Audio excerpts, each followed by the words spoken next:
Welcome back to the Messy Reformation. My name's Jason Rice. I'm the lead pastor at Faith Community CRC in Beaver Dam, Wisconsin. My co-host is Willie Cronky. He's a member at Pease CRC in Pease, Minnesota. We're just a couple of guys who love the Christian Reformed Church and want to see Reformation happen in our denomination. But we realize that whenever Reformation happens in the history of the church, things get messy. And coming out of Synod 2024, things continue to be messy. So we're taking the opportunity to have conversations with pastors throughout the Christian Reformed Church to find out what's going on in our denomination, but also to talk about what Reformation might look like. If you haven't already, take a moment, click subscribe so you don't miss any of our upcoming content. We're dropping episodes every single Sunday evening. It's also important for you to know that you are our marketing plan. We rely on you to spread the word about what we're doing at the Messy Reformation. We rely on you to share our content. We also rely on you to give us 5-star reviews and provide good feedback for this podcast so that the algorithms put out our content further into the world. You are our marketing plan, and we believe we've placed our marketing in good hands. You can also support us financially on Patreon or Substack. All of the money raised is used to further the mission and the platform of the Messy Reformation. With all that said, we're going to get to this week's episode, which is part 1 of our conversation with Rob Tornstra.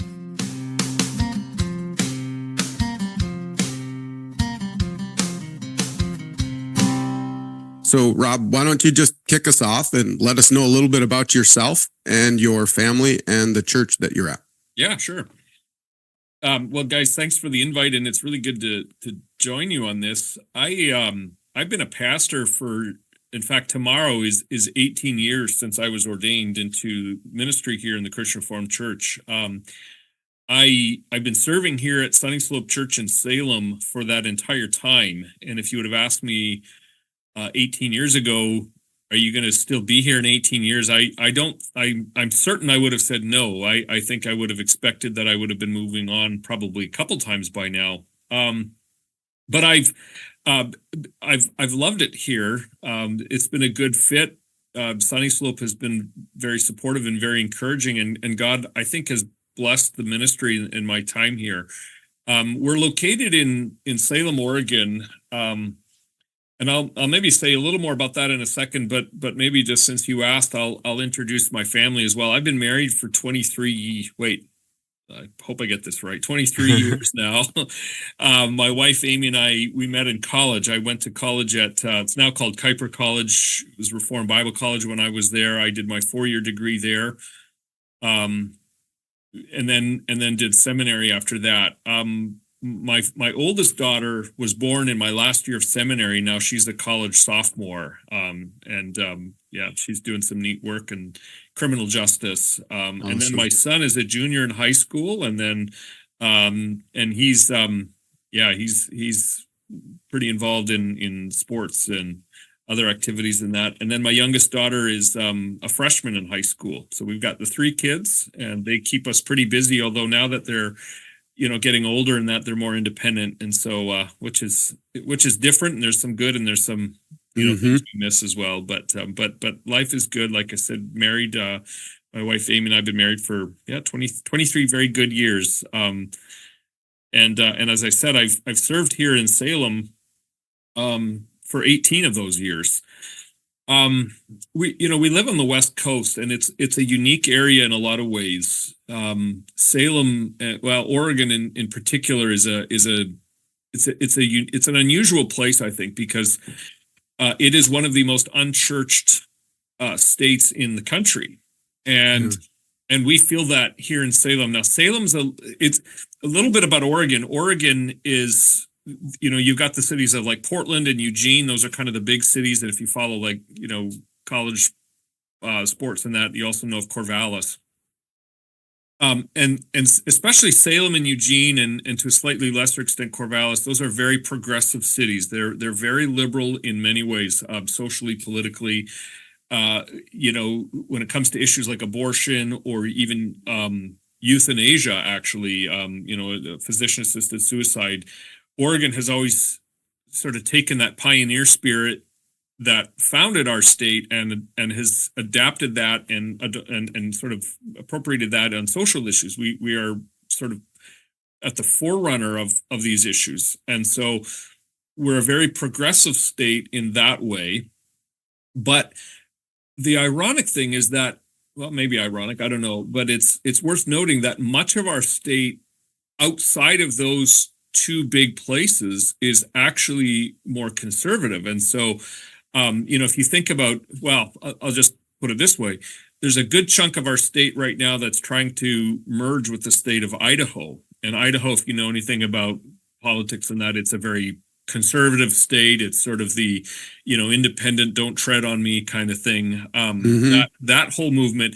And so you get this, there's this push towards, there's a literal push towards Idaho in Oregon, in the more rural parts of the state and the more eastern parts of the state want to join because they identify more with that. So Oregon, in that sense, is kind of this mix. Now, population-wise, all the people live in Eugene, Salem, and Portland. And so that's why our state is consistently a very progressive, liberal state. And here's Sunny Slope in the midst of all of that. We're kind of plunked down, and we're actually a pretty conservative church by most metrics. We in terms of human sexuality, even in terms of like women in church office, we have a bent towards the more traditional practices on those things. The other churches in the other Christian Reformed churches in our area are also like that. They are, they tend to be, when you look at the whole CRC, they tend to be on the more conservative end of things. So it's kind of this weird thing. You get this traditional historically Orthodox CRC in the middle of a very progressive and a very liberal state. So it's I don't always know what to do with that, right? I mean, you're pastoring in the midst of that. We're pretty self-conscious meaning that we're aware of it and we live into our Reformed identity. We don't try to change who we are in order to draw more people in. Now that does mean that there's a certain segment of the population that probably would not feel at home here, because there is this sort of, I think there is a hostility. Maybe in some cases it would apply, in other cases it's probably too strong, but there's sort of this maybe ambivalence towards what is a more traditional view and understanding of scripture and ethics and things of that sort. So there'd be some in our culture here in Oregon that would probably just not feel comfortable here, and there'd be some that I think are drawn here, even if they are shaped more by the culture around them. They're still drawn to what we embody here and what we practice. And so we do get people who don't fit. They don't fit how. Well, let me try to say it this way. They're not the sort of people that you might traditionally expect to be in a more traditional CRC. We do bring in people that come from, different backgrounds, and yet they find something here that they find that is compelling for them. Yeah. Preaching and community and those kinds of things. So. No, that's great. Is Salem? You said Salem, right? That's where your church is at. That's right. Salem. That's right. Was that originally kind of a little Dutch community, or was it a planned? Yeah, great question. So it was both things. So the short history is something like this: when the dairy farmers in Southern California were being priced out of the land and they wanted to start their own dairies, they migrated up the West Coast, and they, so you can kind of follow the I-5 and you get all these little Dutch dairy farming enclaves all up and down the West Coast. Linden probably being the biggest of them, although I don't know that Linden was. I think Linden was more where people actually originally settled when they immigrated. But, if you go down to other places throughout, Seattle, you can go into like Yakima and Sunnyside, Washington, Visalia, California, Sacramento. All these places have all these little, Ripon, California would be another one. And they're just kind of, it's almost like you took a dandelion with these and blew on it, and you get all these little seeds that kind of scattered out. So that's essentially how Salem got started. There was a cluster of folks that moved up from Southern California. And they all kind of settled here, and there was no Christian Reformed church. Originally, there was a CRC up in the Portland area, a couple of CRCs in the Portland area, which is about 60 miles north here. Um, and there was a pastor there that his vision was to actually plant a church on one of the Native American. There was a Native American school here in Salem, and he wanted to plant a church there. Well, that didn't take, but in the process of doing his work for that, he found out about all these Dutch dairy farmers that wanted a CRC. And so, to make a long story short, they were able to get home mission funding and a pastor that then was able to plant our church here in Salem, and that was in 1964. And so we are 60 years old as of this April. So we have a real strong history and tradition of Dutch ethnic farmers, but that has changed a lot, even in the last probably 10 or 15 years. A number of sort of these key pillar founding members have gone on to glory.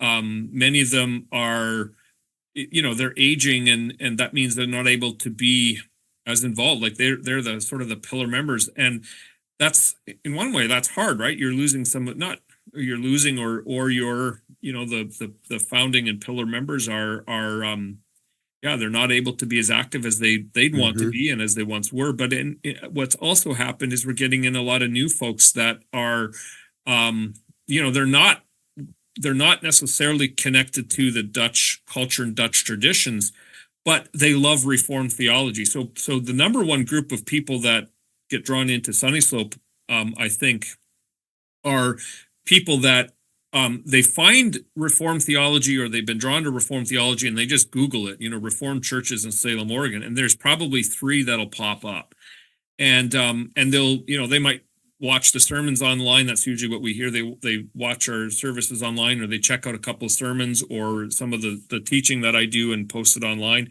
and then they come and visit, and they find community that they like here. And so the result of that is that we are less and less ethnically Dutch, but we still have those roots. And I was looking over at our church a couple of weeks ago, and it just occurred to me that when I think about the people that were here 18 years ago when I started, there's a huge, well, I'll put it this way. When I look at the people that are here today, there's a huge chunk of them that were not here when I started 18 years ago. So we are a very different church, even 18 years gone by. And it's kind of like I said, it's the people that are drawn to Reformed theology. They've heard R.C. Sproul, or they've heard, Sinclair Ferguson or Tim Keller or whatever, and they want to find that locally. So. Yeah. I've said that before numerous times. Like my current church, we're in Beaver Dam, Wisconsin, and it's not a big town, but it's like, just under 20,000 people. Right. And so it's, and it being in rural Wisconsin, it's a little more progressive than you get out of town like a quarter mile, and it's very, very conservative all around. Right. But the town itself is a little different, but it wasn't a Dutch community. And so this was a plant from all of the Dutch communities of Waupun, Randolph, Alto, Friesland. They wanted a Reformed presence in this bigger town. And so my church was planted, a little over 60 years ago. And so you come into my church and it feels very different than a typical one that has been rooted in a Dutch church, in a Dutch community for a long time. We do have a solid Dutch, because they kind of helped seed the church with some of those other churches. So we have some good Dutch solid people in our church, and yet you come in and you find a lot of people who have never grown up in the CRC. They have no idea. They either came for the reason that you mentioned, they were looking for a Reformed church and landed here, or they've been evangelized in our community. And so they're coming in and they know nothing about Reformed. They just heard about Jesus and wanted to be saved and came to ended up joining our church. Yeah, and I would say that's true of us too. Like if you were to go around the room on a Sunday morning and take a survey, I mean, you'd find a mix. You'd find some people born and raised CRC.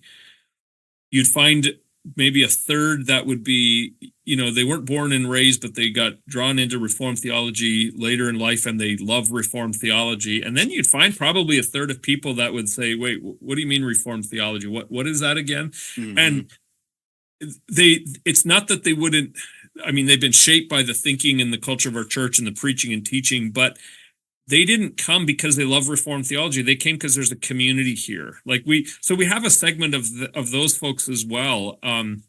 If you were to press them, what are the 5 points of Calvinism, or, what is tulip stand, or, any of those sort of quick ways of determining or summarizing Reformed theology, there's probably a segment here that they wouldn't quite know what that means.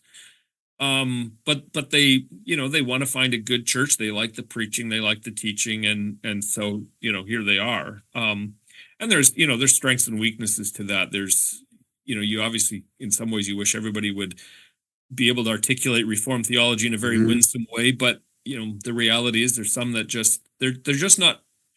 They're not drawn into that. They want a church where they're going to feel connected and loved and cared for, and they're going to hear a sermon that they can listen to and pay attention to, and hopefully it's applicable to their own daily lives. Yeah. And that, and in terms of identifying as Reformed, that's not high on their list.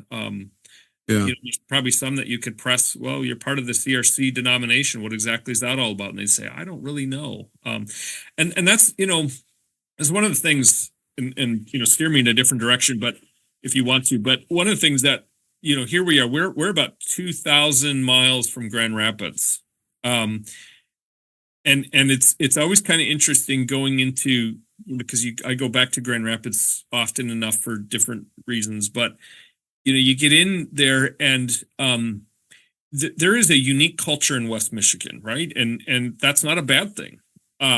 It's got pros and cons like everything else. So it is what it is. But I don't know that Grand Rapids always knows that it's Grand Rapids, if that makes sense, right? There's this unique culture. And when you get out of that, you don't realize, I didn't realize, because I grew up in northern Alberta in the Edmonton area, and then schooled for 8 years in Michigan. It's like you're surrounded by CRC stuff all the time.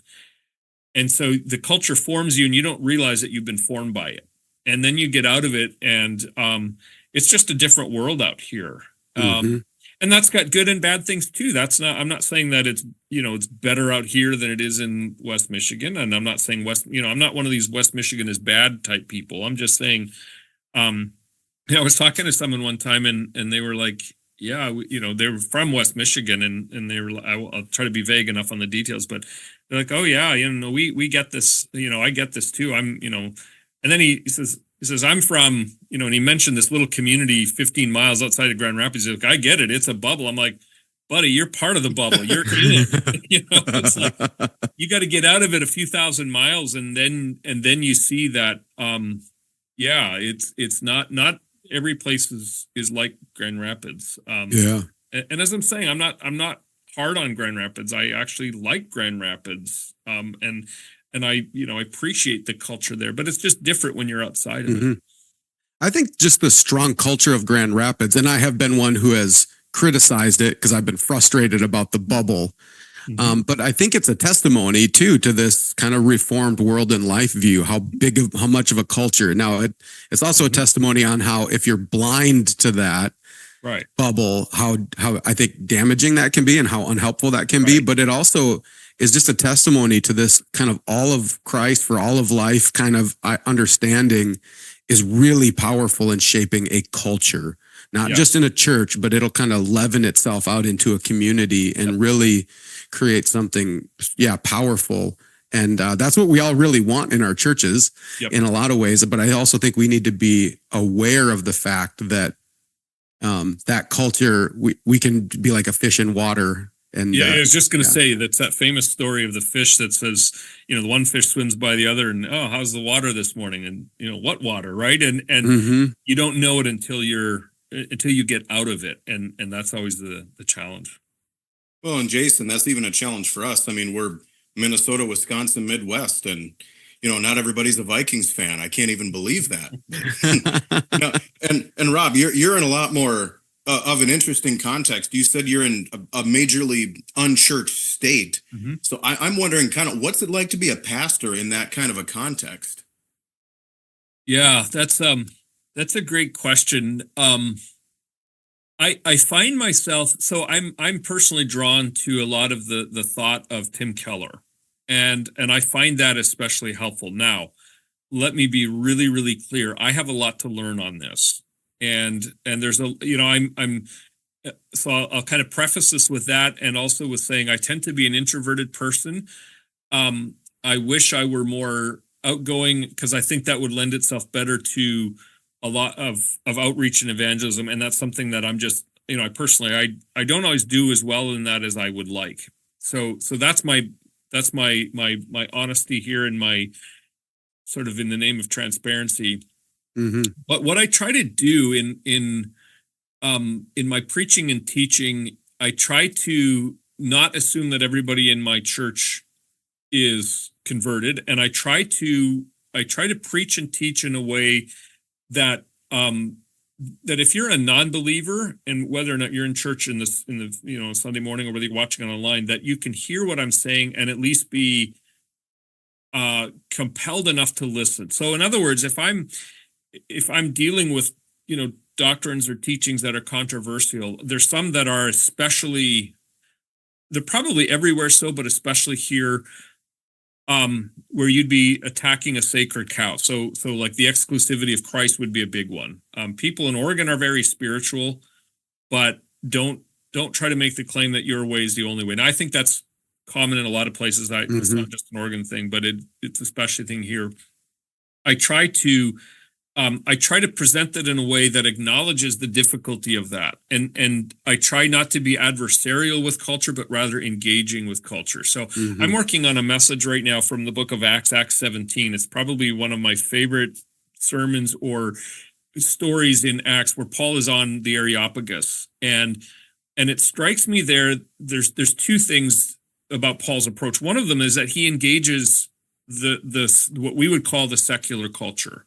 He doesn't come crashing down on them and just lambasting them for their pagan idolatry, and but he engages it. So he actually tailors his methods. So he's going to speak to the Epicureans and the Stoics. But the other thing that strikes me is that he engages them using their own cultural products, right? So he's quoting the philosophers of Crete, and he's quoting the poetry of I think it's the Epicureans that he's quoting.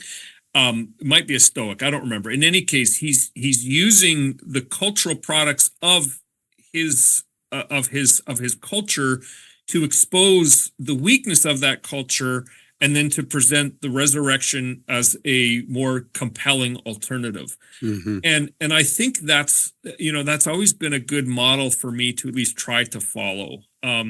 So like one way to do it here is, Oregon is big on justice, right? Like social justice is huge here. We have a massive homeless problem, racial injustice. After in 2020, after the the racial riots, we had 100 days straight of rioting in downtown Portland. That's we're not Portland, we're Salem, but that's 45 miles from my house, 60 miles, whatever it is.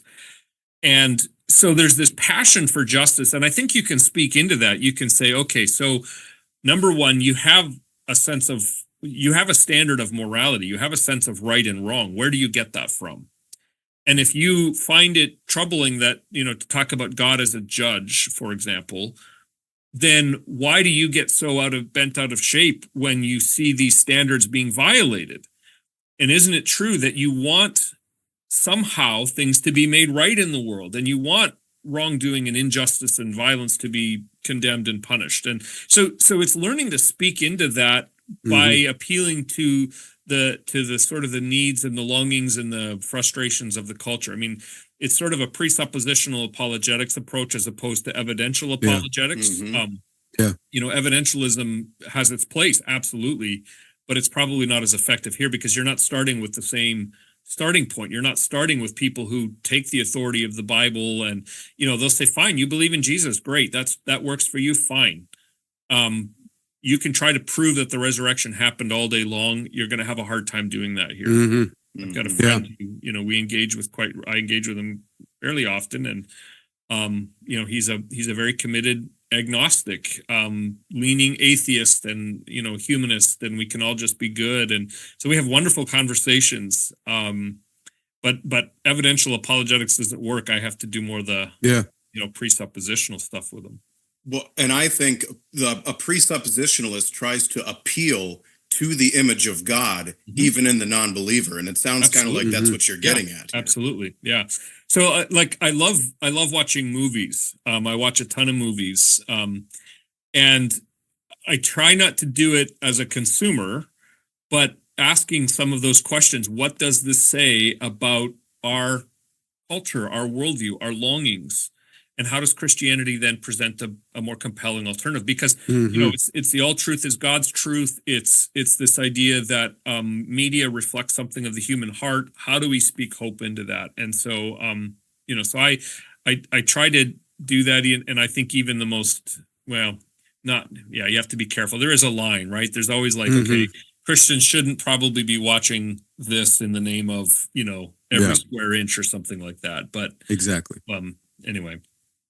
Yeah, there is a sense where you can watch something or read something, or as one of my professors said, you can chew it up and spit out the bones, right? Yeah. And then there's fish like carp, which have so many bones in them, they're not worth eating or trying to chew up. That's and exactly so right. You have to kind of figure that line out a little bit. And I've been telling people this too, because I think this is probably why I've just said in the last number of years, it was picking up as I was in youth ministry. Actually, it was pretty prevalent. Probably Willie could maybe confirm that in my preaching in youth ministry, but even in my current church, I've been recognizing in myself as I'm preaching, I have almost every sermon, I have a point where I'm saying, here's what the world is teaching you in regards to this. And now here's how God's word is teaching you. And isn't this better? Isn't this more beautiful? Right. And there's somewhat of a presuppositional thing going on there, trying to shape worldviews in that. I feel like, just to go back, I think that the evidentialist apologetics was helpful when we shared this kind of worldview, where we were in kind of as Aaron Rand would say, in the positive world, right? Where we're sharing this worldview. Evidentialism kind of works in that. But now when we're not in that kind of a world, evidentialism does nothing for you. You have to get underneath it. So look at it this way. Billy Graham was probably the most successful evangelist of, probably in all of history, if you go by numbers. Now I realize that's kind of a complicated metric, but Billy Graham, I don't think would be anywhere close to as successful today if he were using the same methods, because he was working out of in the 1950s and 60s, he's working in a culture in which there was agreement on, there is a standard of morality. And I try hard to, meet that standard, but I maybe, and so what Billy Graham had to do was say, well, this is what God's standard is, and you're not meeting up, and so repent and believe. And well, that works then, but what happens with when our culture has changed that standard? Number one, it's internalized it. So the locus of that standard is no longer external, it's internal. It's what do I decide is right and wrong, and how, that might be fine for you, and so we're all. We've become an incredibly self-centered culture, and so how do you appeal to that? How do you speak to that? It doesn't work the way it once did, and that's why I think presuppositional apologetics is a more effective tool, at least in my subculture, and probably increasingly so in broader American culture as well. Well, and just to tie in what kind of both of you were saying, Rob, the way that you ultimately get somebody to adopt your presupposition is if they first abandon their own. And then Jason, I can confirm exactly what you were saying. You did have that in your sermons, and this is what the world is teaching you, but here's what Scripture says. And then you subtly would say, and isn't this a correct way to view the world in which we live? Yeah. So I would say that's very much in the way that you preached, and Rob, you're kind of touting that too right now. Right. So to go back to Mars Hill, remember, this is kind of front and center in my mind for a number of reasons. I was actually there this summer, and so Paul, as far as we can tell, Paul is preaching that sermon on Mars Hill at the Areopagus, and as I imagine it, he's facing his audience, and his audience, of course, is facing him. And if that's the case, then his audience would be looking over Paul's shoulder And what are they looking at? They're looking at the temple of Athena. And in that temple is this massive sculpture of the goddess Athena. And one of the things you'll remember in Paul's message there in Acts 17, he actually says, our God does not dwell in temples made with human hands, and he's not made out of gold or silver. And so what he's doing there is he's first challenging, and he's sort of showing, okay, you believe that your gods are so big and so powerful, but it's kind of like that line from Aladdin, the movie, right? All this great and power and might in this itty bitty little living space, right? And so Paul is showing the limits of their own belief. And then he's saying, guess what? My God, the God that I'm proclaiming to you, can't be contained in this, even as majestic as the structure as this is. The God that I'm talking to you about, the entire universe is his dwelling place. And he's not like your God that's so aloof and far off, and you hope that maybe you can connect to him somehow, but he's right here. He's created you to have your meaning and purpose in him. And he doesn't come out and say it, but the message there is what you're getting at, Willie, which is, to use Tim Keller's phrase, even if you don't believe this, you want to believe it. You want to believe that this is true. And maybe then, maybe that opens your mind, or at least it stirs a longing in you to pursue this. That's all we have for this week. If you want to help us out and support the Messy Reformation, another thing you can do is sign up for our newsletter through Substack. That way, you'll get episodes and summaries sent directly to your email inbox. It will also give us the opportunity to communicate with our audience, which is one of the biggest struggles of a podcast. So head over to the Messy Reformation on Substack and sign up for our newsletter. But until then, don't forget this is Christ's church, and he bought it with his blood. And we've been warned that wolves will come in trying to destroy the flock. So keep a close watch on your life and on your doctrine. Preach the word in season and out of season. And keep fighting the good fight in this messy Reformation.